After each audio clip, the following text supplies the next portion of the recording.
Viral ngayon sa social media ang isang kasalan sa Davao Oriental dahil may nagpatigil lang naman na isang babae at pinasok sila sa simbahan at sinabing itigil ang kasal. Marami nagsasabi na baka daw ex ng lalaki or ng groom yung babae at baka daw kabit at may anak pa silang dalawa. So ano nga ba ang katotohanan sa likod ng kumakalat na viral video na to? So this is Boy Sausaw, ang Sausawero sa issue ng iba. Kung hindi ka pa nakasubscribe sa aking YouTube channel, isubscribe mo na yan. At kung hindi ka pa nakafollow sa aking Facebook page, i-follow mo na yan. Panoorin muna natin yung video bago natin bigyan ng reaction. Huwag na natin patagalin pa. Let's go!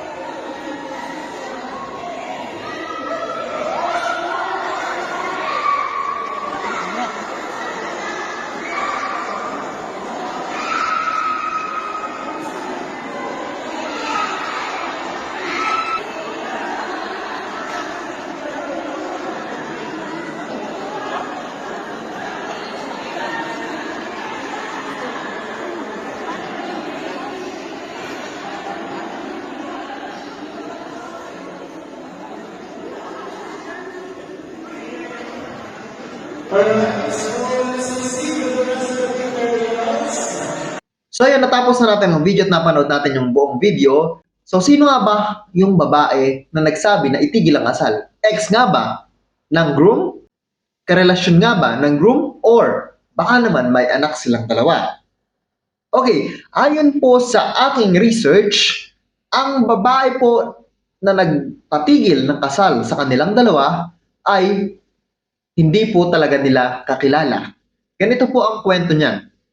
Yun po kasing babae is na-depress, may depression po yun. Ngayon po, niyaya po ng kanyang nanay na pumunta sa simbahan. Pagpunta po nila sa simbahan, kasama yung kanyang nanay, is may nakita po na may ikakasal.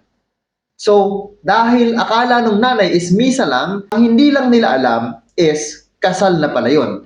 So, ang ginawa po nung babae na nagwala is pinuntahan po, pinasok po sa loob, tapos nagsabi po itigil ang kasal, itigil ang kasal.